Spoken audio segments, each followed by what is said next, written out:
네, 어서 오세요. 오늘 7월 17일 아나키즘 학교가 이제 종강이죠.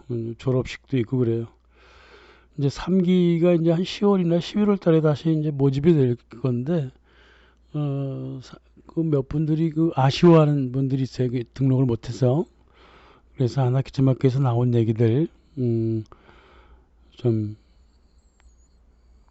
살펴보면서, 소개를 해드리겠습니다.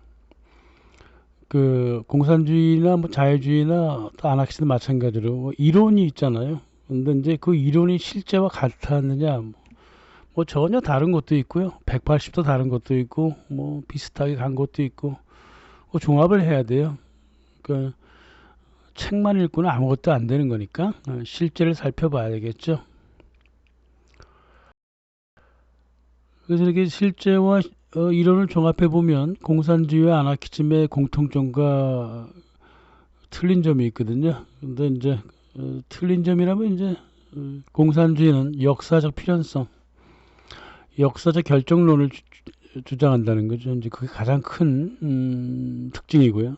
아나키즘은 역사에는 어떤 필연성이 없다고 보는 거고요. 인간의 자발성을 중시한다는 거고요.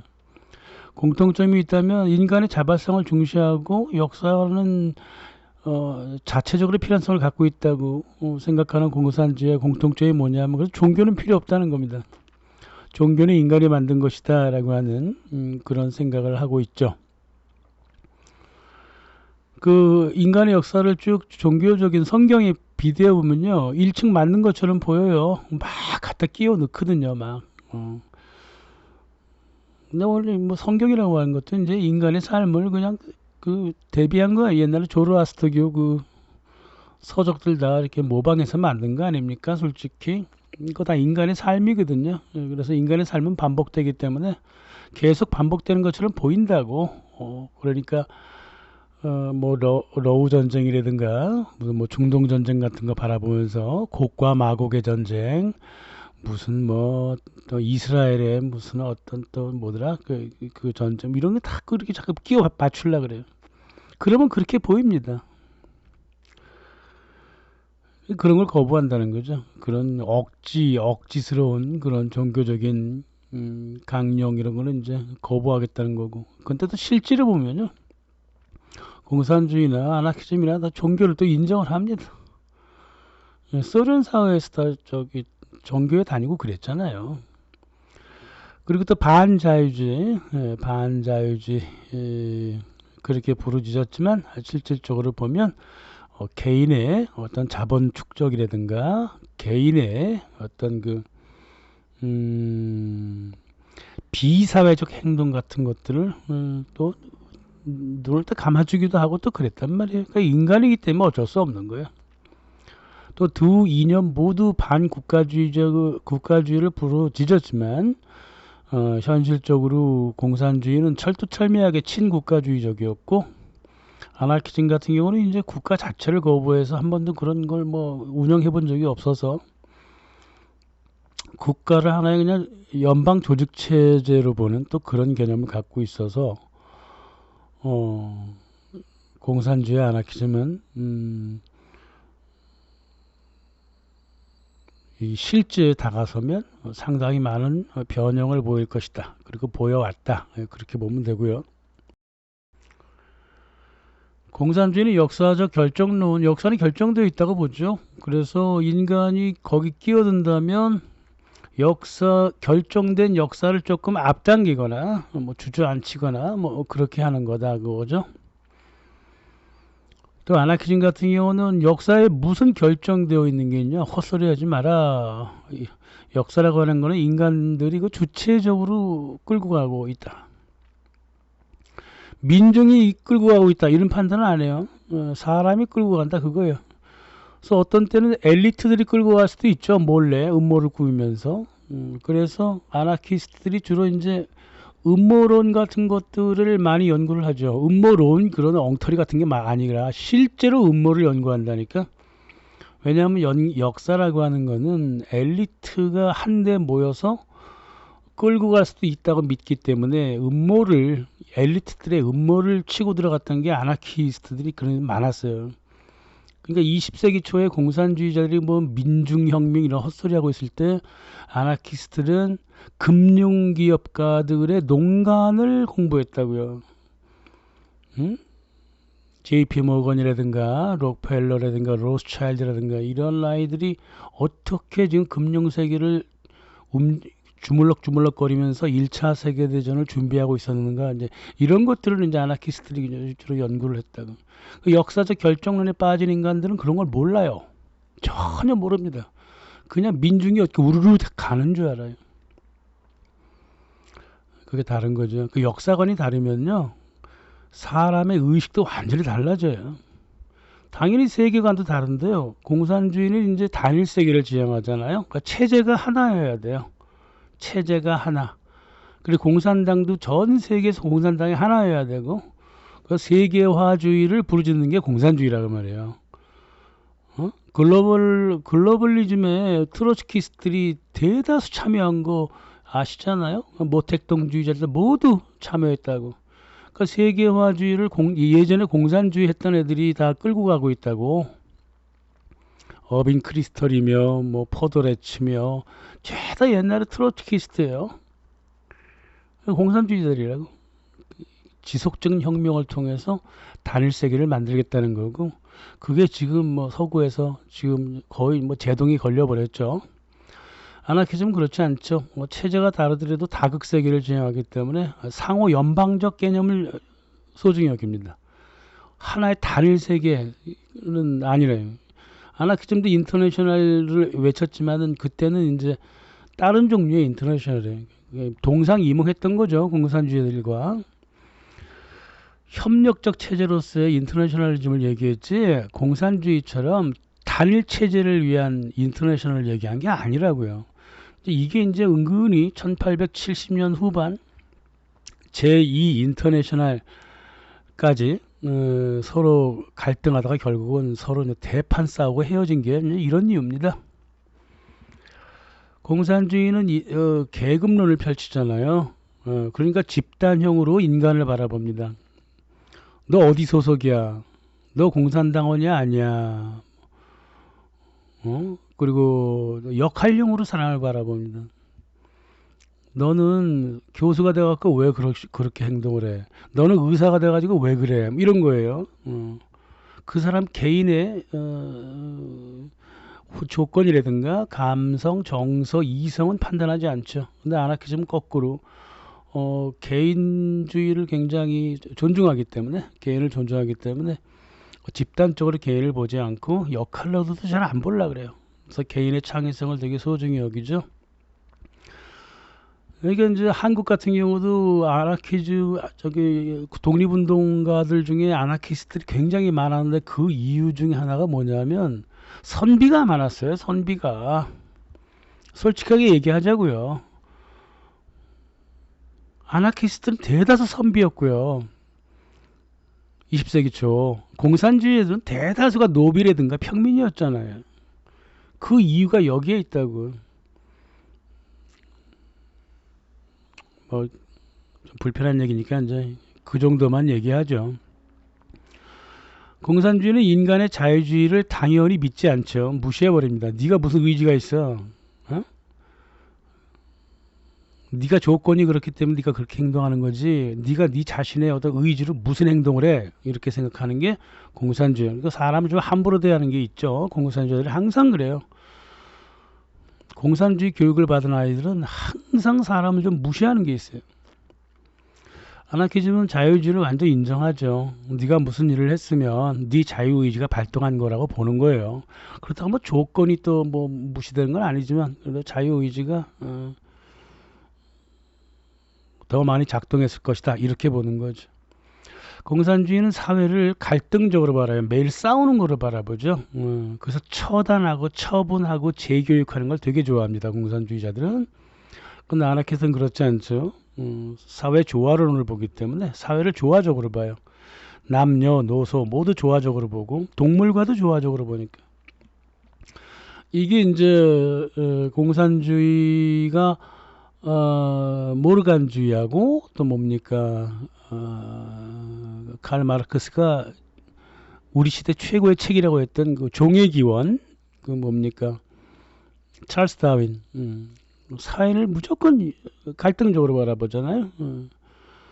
물론 나중에 이제 꼭 갈등하지 않고 협조도 한다 뭐 이렇게 또 얘기를 했습니다만은, 아나키즘 처음부터 사회는 협조적으로 굴러가고 부조적으로 굴러가지, 갈등적으로 있을 경우는 생존에 연관됐을 때는 갈등이 있을지 모르겠습니다만, 항상 인간은 생존 투쟁만 하고 살아가는 건 아니다 그 말이에요. 그래서 전반적으로 사회는 협력을 통해 살아가는 것이고, 생존의 상황이 걸렸을 때 어떤 그 약육강식 모습이 나타나는 건 어쩔 수 없다고 보는 거죠. 그게 크로포트 킨이 다 얘기했던 것이고,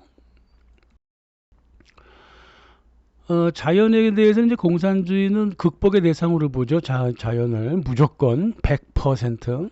하지만 아나키즘은 극복할 수도 있지만 근본적으로 자연과 서로 조화되어야 한다, 이렇게 생각을 한단 말이에요.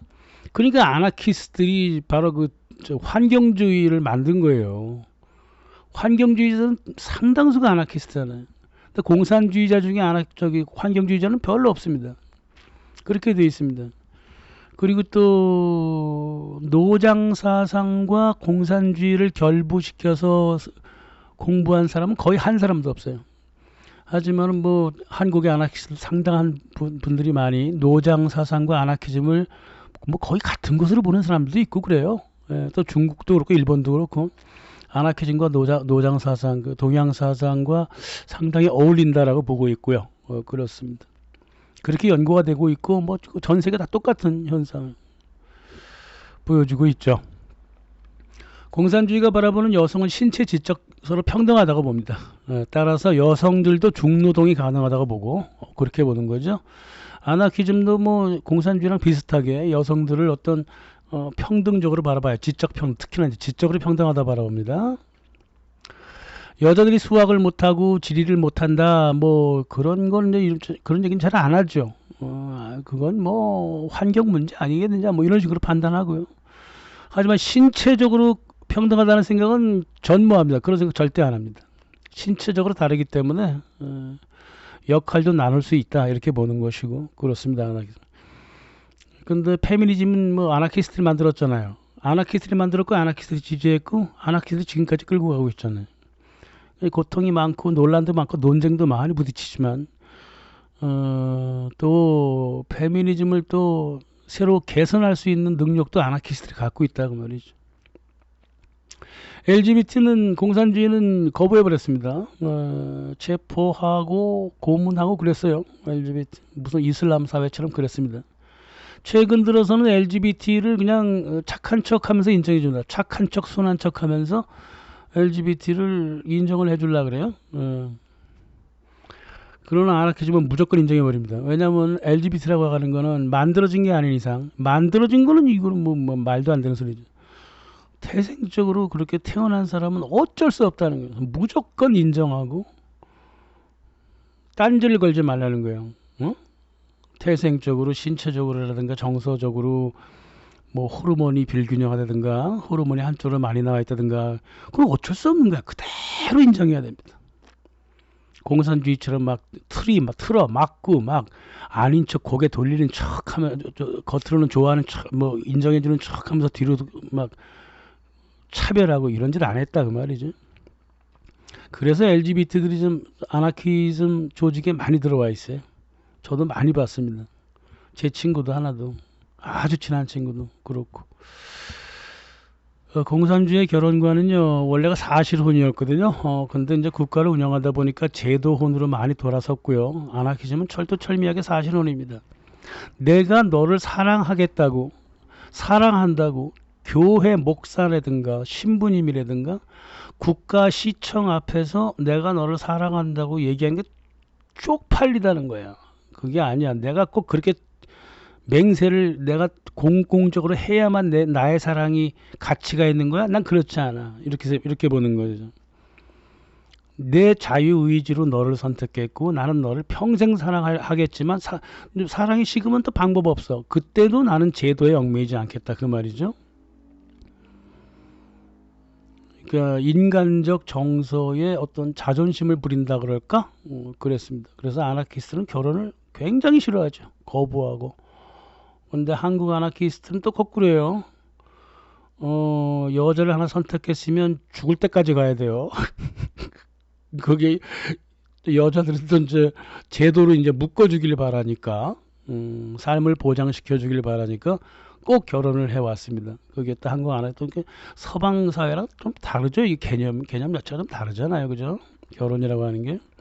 아무튼 그래 좀 서구 정도의 중심으로 얘기하는 거예요. 가끔 중간에 뭐 동양 사회를 좀 끼워 넣겠지만 아나키즘 학교에서는 이제 중국의 아나키즘, 일본의 아나키즘, 한국의 아나키즘 다 이제 저기 강좌 내용이 다 있습니다만은 혹시나 나중에라도 이제 염두에 두라고 일단 서구 중심으로 얘기를 하지만 중간중간에 이제 동양을 끼워 넣겠다고. 공산주의가 바라보는 가족은 노동 단위예요. 노동 단위에서 일을 시킬 때도 가족 단위로 시켰고 세금을 먹일 때도 가족 단위로 시켰습니다. 세금이 아니라 그 뭐야 노역을 시킬 때도 그렇게 시켰고요. 그런데 아나키즘은 이제 사회 구성 단위로 그냥 봅니다. 그러니까 노동 단위라고 보지는 않죠. 노동이라고 하는 게 사회 속에도 포함되어 있으니까 이제 뭐 교차되는 부분이 없지는 않지만 노동 단위를 그렇게 강조하지는 않는다 그 말이에요. 아나키스트는. 공산주의는 평등하고자 하죠. 무조건 평등하고자 합니다. 뭐 자유를 거부하는 건 아닌데요. 자유는 사람이 평등해지면 또 물질적 풍요가 오면 자유는 당연히 따라온다라고 보는 것이고 아나키즘은 절대 그렇게 안 봅니다. 사람이 평등해지면 더욱더 불평등해지려고 노력하기 때문에 그 자유를 먼저 얻고 평등을 생각하자는 거죠. 평등도 되게 중요하지만 자유가 더욱더 중요하다고 보는 거죠. 공산주의는 목적을 위한 수단을 가리지 않습니다.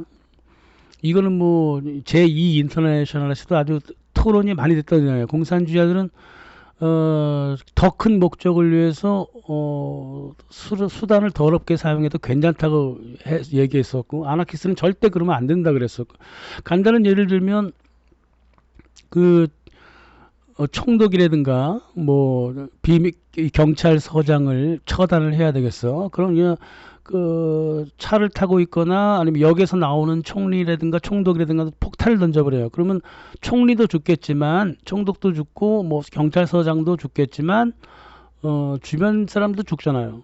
상관없다는 거예요. 공산주의는 항상 그렇게 해왔기 때문에. 아나키스트는 안 그래요. 그 사람이 홀로 있을 때 정확하게 총을 맞춰요. 그래서 아나키스트들이 스나이퍼가 많은 거예요. 지금 나중에 혹시나 책을 읽다가 뭐 어떠한 아나키스트가 뭐 총을 쐈는데 정확하게 뭐 이마에 맞췄다 이러면 아하 그래서 그랬구나 이제 이해를 하시라고 제가 주변 지식을 드리는 거예요. 수단을 목적에 맞춰야 되기 때문에 쏠라면 정확하게 쏘라는 거라 이 말이에요. 한국도 그랬어요. 백정기 의사라고요. 경찰서장인가 그럴 겁니다. 기억 잘 안 나요. 1920년대인가 30년대인가. 그때 경찰서장을 죽이려고 폭탄을 들고 갔는데 그 옆에 운전사가 앉아 있는 거야. 차 안에. 그래서 결국 폭탄을 못 던졌어요. 공산주의들을 봤을 때는 저 바보 같은 놈이지. 경찰서장을 죽이는 게 제일 큰 의미 있는 일이고 그까진 뭐 운전사 하나 죽는 게 뭐 대수냐 이렇게 보는 게 이제 공산주의자들인데 아나키스트는 안 그래요. 아무리 운전사라고 하더라도 죽이면 안 된다는 거예요. 전원만 죽여야 된다고. 경찰서장만 죽여야 된다. 그게 이제 도덕적 차원이 그래서 그래요.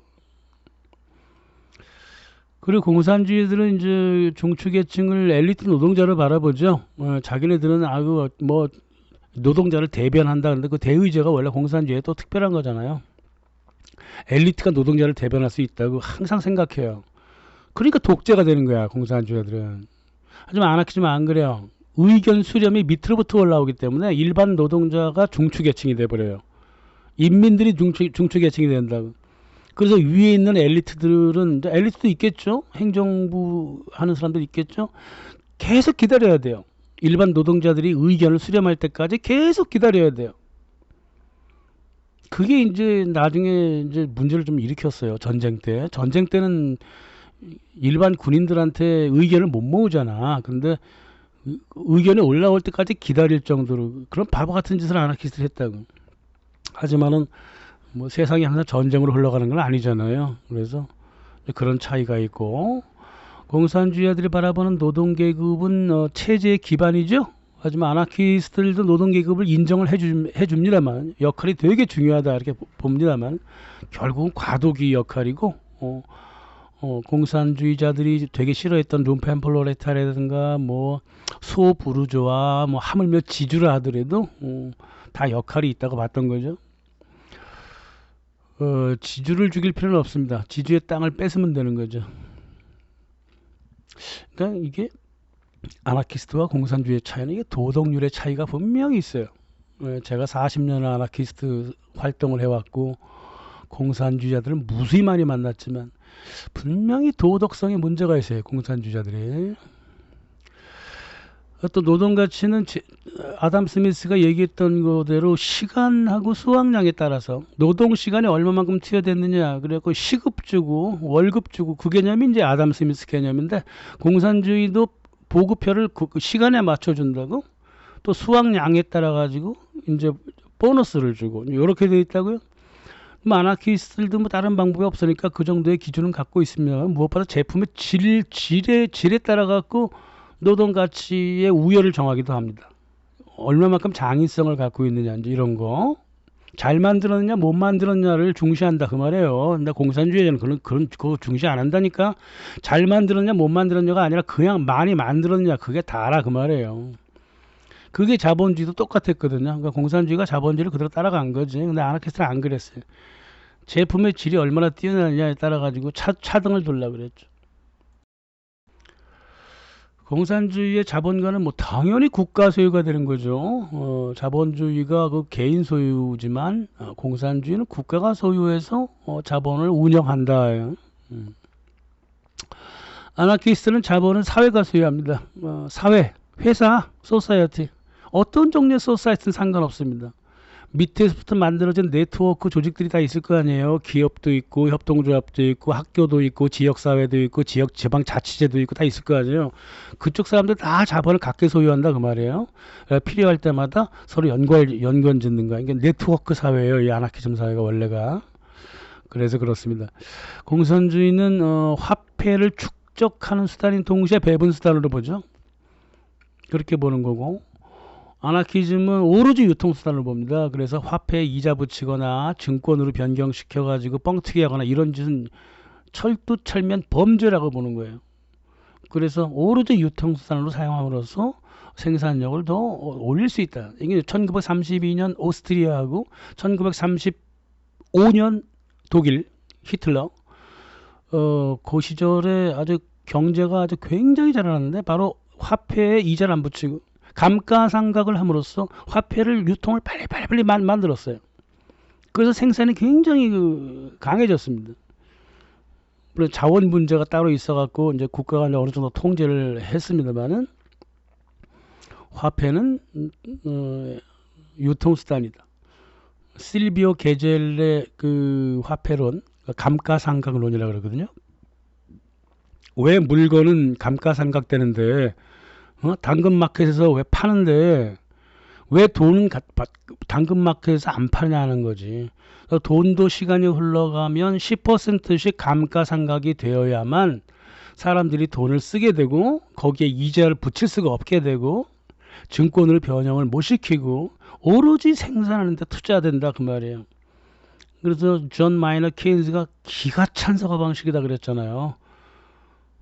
근데 안 하는 거예요.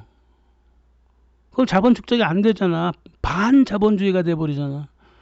그래서 아나키즘의 화폐론이요, 굉장히 폭발적인 그 효과를 발휘하는데, 아나키스트 스스로가 이렇게 돈을 안 좋아하는 바람에 공부를 잘 안 했어. 참 여러 문제가 있습니다. 그 탁월한 화폐론을 갖고 있고 경제론을 갖고 있으면서도 그 돈을 싫어한다고 아나키스트는. 지네가 무슨 뭐 이슬람주의자야? 뭐 그 돈을 싫어해? 난 아나키스트 이해가 안 가, 가끔 보면.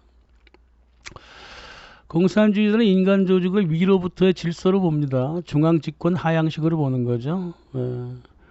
지네들은 뭐 아유 무슨 뭐야 우리 뭐 그거 전국 인민 대표자 협의회에서 의견 다 수렴해 이런 식으로 얘기하지만은 그 수렴하는 겁니까? 그게 아니지. 뭔 소리? 그 의견 듣는 거지. 응? 의견 듣는 거예요. 그리고 나서 모든 결정은 공산당이 한다고. 그러니까 위로부터 질서를 잡는 거다. 그 뜻이에요. 아나키즘은 뭐냐면 듣는 게 아니라 강제하는 거예요. 우리 밑에서 이렇게 결정됐으니까 당신들 알아서 실행하시오. 이래버린다고? 그러니까 아래부터 질서가 잡힌다 이 말이에요. 그게 이제 인간 조직이 서로 다른 거죠. 공산주의 산업과는요, 테일러리즘이에요. 뭐다는 아니지만 그 과학적인 그 산업 조직론 그거를 펼치고 있다고요. 그리고 화이트 컬러와 블루 컬러로 나눠 가지고 화이트 컬러가 관리형으로 전체 생산을 조율하고 블루 컬러가 그에 따라가 밑에서 일을 하는 이제 그런 상당히 위계적이고 질서적인 판단으로 이제 생산 제품 그걸 합니다. 제품은 기능만 탁월하면 모든 게 다 만사가 오케이고 이제 그렇게 돼 있고 따라서 세포위원장이라든가 산업관리자가 되게 중요하죠. 근데 산업관리자는 공산당에서 내려온 사람이기 때문에 실제 제품이 어떻게 만들어지는지 잘 몰라요. 네, 모릅니다. 그게 문제인데요. 이게 이제 자본주의 사회에서 약간 문제거든요. 테일러리즘의 문제점이 거기에 있거든요. 현장 중심이 아니라 그 탁상주의 테이블에서 결정한 걸 자꾸 강요하려고 그러는데 그런 게 좀 있다고요. 이게 하다 보면 또 중공업 중심이고 그렇습니다. 아나키즘은 뭐냐 포디즘이에요. 포디즘 일단 효율성 일을 나눠서 하더라도 대량 생산과 대량 소비를 해가지고 많은 사람을 이롭게 하자는 것이고 그리고 노동자들의 효율성 이거 되게 중요하다고 본 거죠. 그래서 노동자들한테 임금을 많이 올려줌으로써 생산 능력의 효율성을 기하겠다는 게 이제 또 포디즘 중에 그 하나인데 그거 아나키스트들이 이제 소중히 여기죠. 그래서 생산자 능력을 되게 중심으로 하고 그렇습니다. 그래서 아나키스트가 그 수공업자들이 많았거든요. 초반부에 공산주의자들은 이제 지식인들이 많았어요. 대학생들이 많았고요. 아나키스트는 주로 수공업자들이 많아가지고 공산주의들이 처음에 많이 욕했죠. 저 수공업이나 하던 놈들이 무슨 혁명을 하겠다는 거냐 아마 그랬거든. 참 비열한 그 비난이었죠. 아나키즘적 사고는 이제 첨단 산업에 딱 걸맞잖아요, 그죠? 창의적이고 그런 거 강조하기 때문에 공산주의 교육과는요 철두철미하게 국가교육입니다. 그래서 위에서 내려 찍어버리는 교육을 계속하는 거예요. 교육에 안 나오면 뭐 채찍질 당하고 막 그래요. 조선인민공화국이 내려와갖고 북한이 남한에 내려와갖고 했던 게 저녁마다 사람들 불러다가 교육시키는 거예요. 얘네들은 그래야 된다고 보는 거예요. 그러니까 초기 자유주의 자본주의자들과 똑같이 행동했습니다. 교육을 의무화시켰어.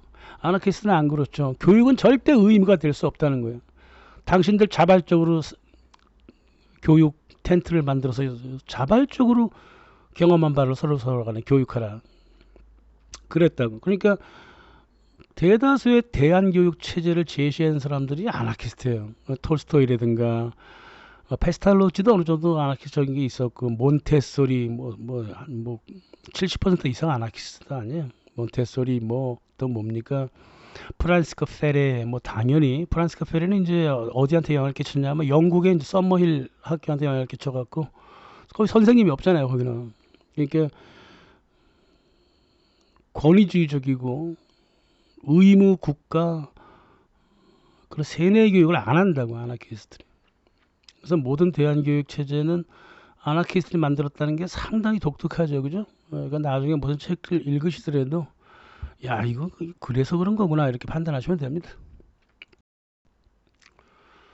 또 이제 정치 문제를 본다면 공산주의는 단일 정당이에요. 공산당 하나 딱 이렇게 공산당을 왜 만들까? 공산당 없애버리면 되지. 정치 국만 운영하면 될 것 같다가 정치국가 전국 인민 대표자회의 사이에 공산당 하나 딱 끼워놨어. 참 희한한 아니면 거꾸로 공산당 사이에 정치국을 끼워놓던가.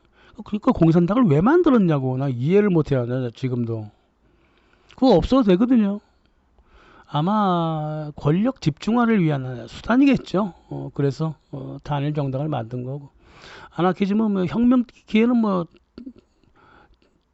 정치 체제를 부수기 위해서 정당 활동이 가능할지 몰라도 혁명 이후에는 이제 완전 폐지해야 된다. 이합 집산하고 지네끼리 권력 나눠 먹고 이런 짓거리를 정당 눈 뜨고 못 보겠다는 게 이제 아나키스트였고, 공산주의 의회가는 간접민주주의죠. 근본적으로. 그래서 전국인민대표자회가 있고요. 각종 정치 경제위원회가 굉장히 많아요. 그건 직접 민주주의를 가장해서 간접적으로 운영하려다 보니까 자꾸 위원회가 많이 만들어지는 거예요. 이 공산 국가가. 아나키스트는 아예 그냥 그 직종별, 지역별 인민들한테 아예 권력을 줘버리면 될 걸 갖다가 안 준다고, 공산주의는요. 근데 아나키스트는 다 권력 줘버립니다. 전국인민비서 연락망 있죠. 대표자가 아닙니다. 아나키스트는 대표자라는 말 쓰면 절대 안 돼요. 리프레젠터티브, 의회, 의원 이런 말 하면 절대 안 됩니다. 비서, 세크레터리예요. 요거를 이제 공산주의가 모방해갖고 서기장, 서기면 서기지 무슨 서기장이 있습니까? 이렇게 보는 거죠. 아나키스트는. 웃기죠. 그러니까 공산주의가요. 자유주의하고 아나키즘에서 굉장히 많은 아이템을 뽑아왔어요. 단어만 뽑은 거지 뭐. 그리고 소비에트라는 것도 마찬가지잖아요. 소비에트는 지방 자치를 얘기하는 거예요. 주로 경제 차원에서, 직종 차원에서 1953년 초 19차 그 공산당 회의에서 그 녹취록이 다 사라졌거든요. 크루시초프가 녹취록을 다 없애버렸어요. 인사말 같은 것만 냅두고 나머지는 다 녹취록을 없애버렸는데, 뭐 웅성거리는 소리가 뭐냐면 스탈린이 공산당의 모든 권력을 소비에트한테 넘기겠다라고 이제 얘기를 했다는 거예요. 들은 사람들도 다 죽어버렸기 때문에요. 녹취록도 사라지고 들은 사람도 죽었으니 뭐 증명할 수가 없죠. 그래서 이제 뭐 스탈린을 죽였다 이제 이런 말도 있고 그래요. 그러니까 이게 이제 뭐 그게 뭐 사실이든 말 그대로 소문이든 간에 그만큼 공산주의 내부에서도 권력을 누구한테 어떻게 운영할 것인가가 되게 고통스러웠다는 거죠. 그렇습니다. 또 공산주의가 바라보는 주권은 뭐 오로지 공산당한테 있지 뭐 누구한테 있어요, 그죠? 국가한테 있다고요. 아나키즘은 직종별, 지역별 소비에트 각각 다 주권을 갖고 있어갖고 그 주권을 연합하면 연합제가 되거든요. 그래서 연합체를 그렇게 강조하는 거예요. 그래서 주권은 하나가 아니라 여러 개인데 그게 시시때때로 뭉쳐져야 된다는 거죠. 그래서 항상 직종과 지역별 소비에트에서는 그 대화, 상호 소통을 굉장히 중시합니다. 왜냐하면 밑으로부터 이제 의견을 합산시켜야 되기 때문에 그래요. 공산당처럼 위에서 의견을 만들면 효율적이긴 한데 아나키즘은 밑으로부터 올라오기 때문에 항상 대화를 해야 되는 거예요. 공산주의가 바라보는 민주주의는 간접민주주의고 수직적으로 결정하죠. 그래도 지네가 뭐 전국인민대표자회에서 의견을 다 수렴했다고 해서 민주주의라고 얘기를 하는데 체제 자체가 민주주의가 아닌데 무슨 어떻게 민주주의입니까? 아나키즘은 직접민주주의고 말씀드렸듯이 직종 지역별 네트워크가 서로 의견을 결정해서 위로 쏘아 올려버리기 때문에 진짜 민주주의죠.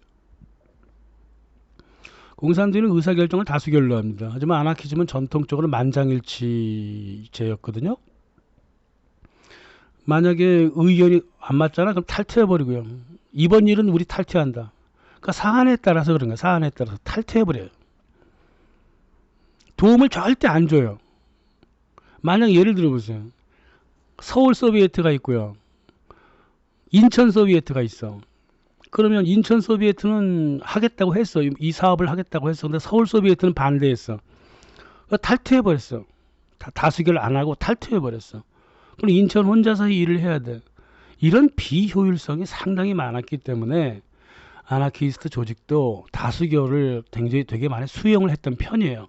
그래서 의사결정에 대한 논쟁이 되게 많죠. 아직도 많아요. 아마 의사결정론이 아마 공산주의나 아나키즘이나 가장 논쟁적일걸요. 아마 그럴 겁니다. 자유주의랑 비교해야죠. 이제 공산주의랑 비교했으면 자유주의랑 또 비교해 봐야 되겠죠. 자유주의는요, 기본적으로 방임이잖아요. 그죠? 레세페어잖아요. 내가 무슨 짓을 하든 나 좀 가만 놔둬. 리브미 얼런 그러잖아. 매일 저기 서구 사람들 항상 하는 얘기가 매일 나 좀 가만 냅둬예요. 가만 냅두면 또 망가질 거면서도 가만 냅두는 거야, 매일. 근데 실은요, 자유주의 시장으로 들어가잖아요. 그럼 남을 진짜 방임해버려요. 남한테 어떠한 애정도 없어요. 오로지 경쟁자로만 바라보기 때문에 자유방임이라고 하는 단어는 타자를 방임한다는 거예요. 아나키스트는 안 그렇죠. 인간이 가질 수 있는 자유는 타자를 존중함으로써 그 틈새에서 나오는 게 바로 자유이기 때문에 타자를 존중하지 않으면 나의 자유도 없다라고 보는 거예요. 이 바쿠닌의 이 말이 너무나 좋으니까 로자 룩셈부르크도 바쿠닌의 말을 그대로 따라가지고 우리 공산주의자들은 타자를 존중하지 않으면 자유를 얻을 수 없다. 남을 존중하면 존중할수록 당신의 자유도 더욱더 커진다. 이렇게 모방을 하고 막 그랬죠. 아무튼 간에 자유주의와 아나키즘의 버릴 수 없는 공통점은요. 개인의 자유를 어떤 체제보다 소중히 여긴다는 거예요. 근데 개인의 자유를 사람들이 그렇게 원하나? 저는 제 경험상 사람들은 자유를 그렇게 원하지 않던데 아무튼 간에 이 두 자유주의와 아나키즘은 개인의 자유를 되게 소중히 여깁니다. 보물단지처럼 여기. 아나키즘은 설명을 이미 다 했으니까요. 자유주의만 주로 얘기하면요. 자유주의는 약육강식 역사관을 갖고 있잖아요. 상호적인 역사관이 아니라고요. 세계는 단일 세계화를 지향해요. 그래서 자유주의 하에서 제국주의가 탄생한 겁니다. 그래 공산주의랑 좀 비슷하죠. 어떻게 보면 그죠? 자유주의 인간관은 개인주의예요. 개인주의고 그리고 역할을 통해서 기능적으로 사람을 바라보려 그래요. 역할론이라 이 말이야. 창의성을 강조하고 인간의 심연을 강조하는 아나키즘과 상당히 다르죠. 자유주의와 아나키즘의 공통점은 자유의지를 완전히 인정한다는 거예요. 자유주의 사회관은 적자 생존이고 약육강식입니다.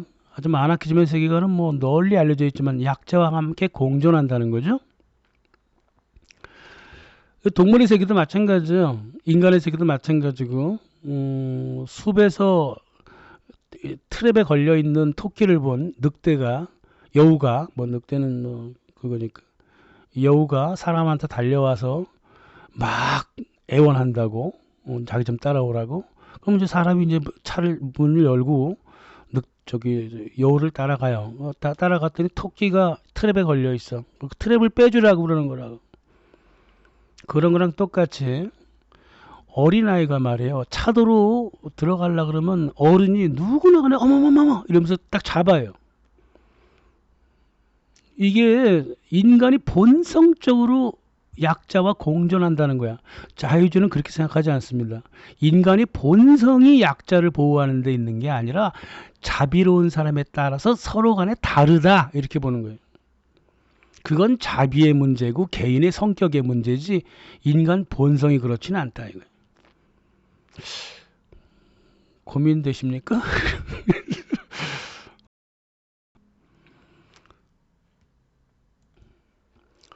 네, 자유주의 자연관은 공산주의랑 똑같이 극복의 대상이 되고요. 여성은요, 여성에 대해서 자유주의자들은 일단 불평등하다고 봅니다. 신체, 지적, 여건적 모든 게 다 불평등하다고 봐요. 하지만은 have to 동등해야 한다고 보는 거죠. 말만 그래요. 자유주의 여성관이 원래 그렇습니다. 시민적인 동등성을 강조하는 거예요. 인간으로서는 불평등할지는 몰라도 시민적으로는 평등하다 이거야. 따라서 우리한테 참정권을 달라. 이제 이렇게 나오는 거죠. 그죠? 자유주의는 LGBT를 하나의 인권으로 바라보지 본능으로 바라보지 않습니다. 예, 아나키즘은 LGBT를 타고난 신체적 조건으로 보기 때문에 자연적 질서 중에 하나로 보잖아요. 자유주의는 그렇게 안 봐요. 안 보고 대신 인권으로 그냥 인정하고 싶은 거예요. 만약 LGBT가 인권이 아니었다 그럼 절대 인정 안 하죠. 자유주의가 미쳤습니까? LGBT를 인정해주게. 이거를 우리 여대생들이 어마어마하게 착각을 하고 있는 거예요. 자유주의는 제도훈과 사실혼을 섞고 갖고 있어요. 자유주의는 가족을 노동 단위로보다는 사회 단위로 보고 징세 단위로 봐요. 원래가 그래요. 징세 단위로 보기 때문에 가족한테 가족별로 공제를 해주려면 가족별로 공제해주고 또 세금을 때리려면 또 가족별로 때리고 이제 그렇습니다. 진짜 사회 단위로 보고 있다는 거죠. 또 자유주의는 아나키스트보다 훨씬 더 개인의 자유를 극단적으로 강조하죠. 그렇게 또 이기주의 아닙니까? 이기주의 솔직히. 자유주의가 말하는 자유는 내가 편하고 놀고자 하는 이기심이라고 그 벤자민 공스당이 할 때 말씀 다 드렸잖아요. 너 좋을 대로 하는 거야. 너 좋을 대로.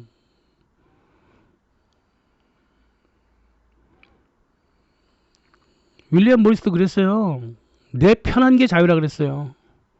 내 편한 것만 추구하는 거. 그게 자유라 그랬습니다. 너랑은 상관없어. 너는 너에 따른 자유가 있지. 나중에 충돌하겠지 물론. 그러면 다수결로 해결보면 돼.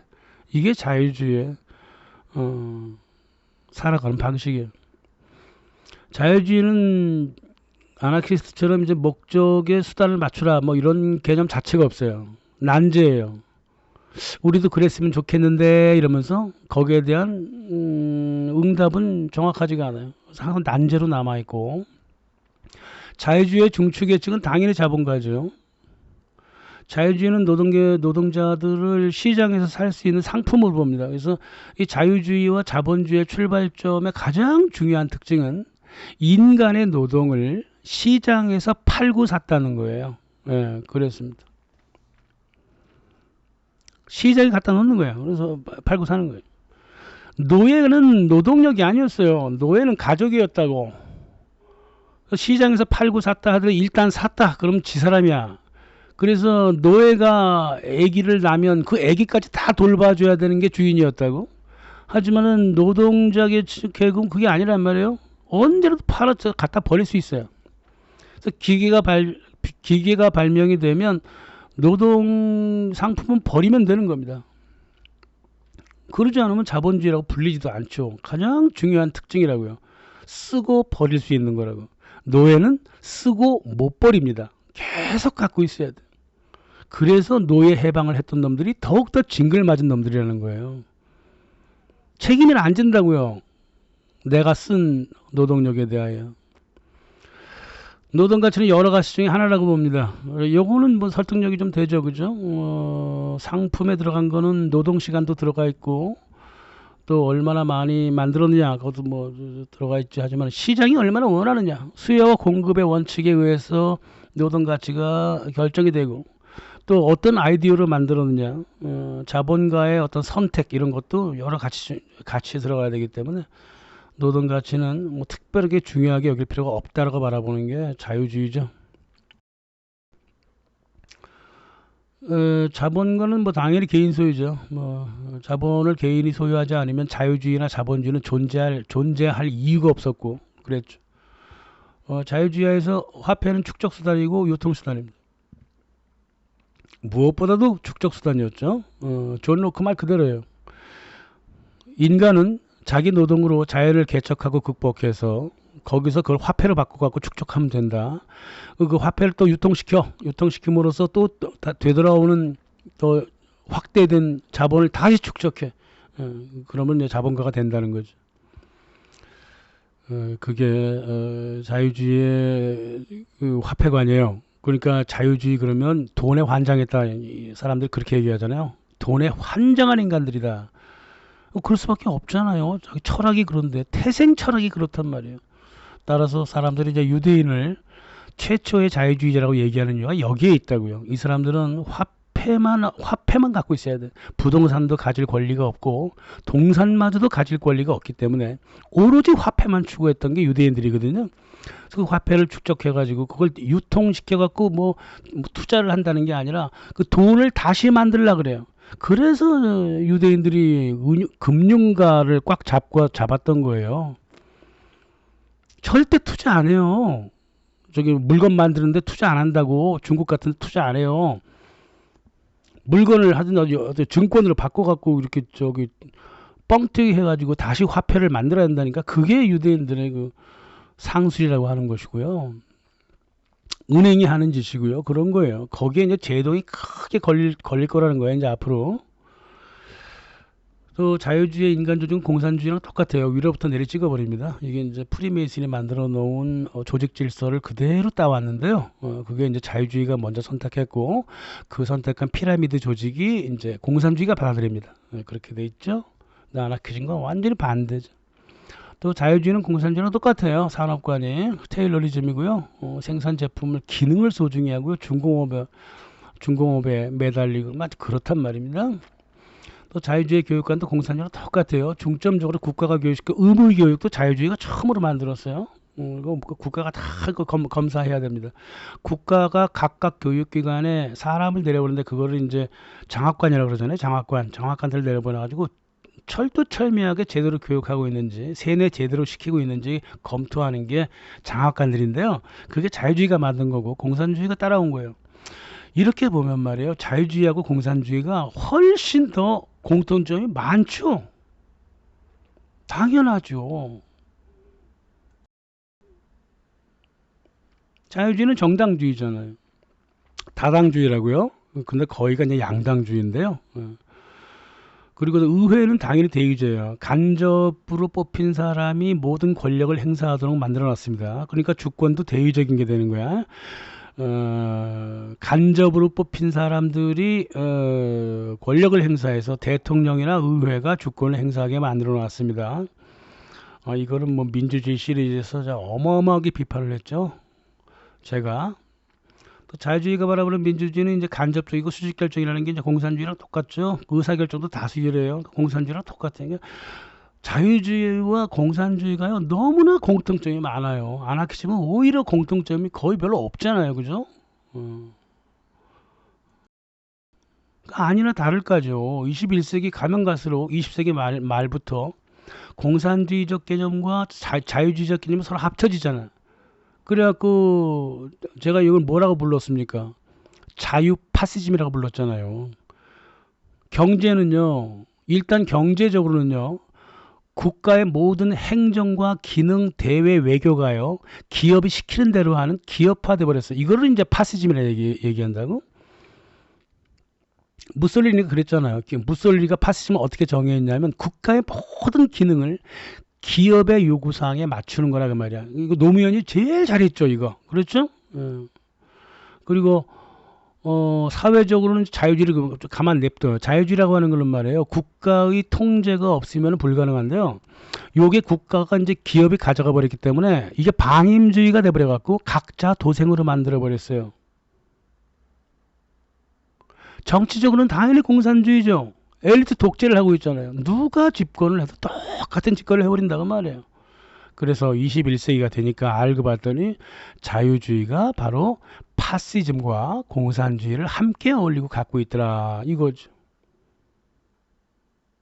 이게 우리 영상이 지난 4년간 확인하고 설명해왔던 자유주의를 위장한 파시즘 엘리트주의다. 바로 이거죠. 네, 이런 얘기들은 또 10월달 제3기 아나키즘 학교에서 또 할 수 있을 겁니다. 이 정도로 말씀드립니다. 섭섭하셨던 분들 뭐 조금 나아지셨을 거라 생각합니다. 감사합니다.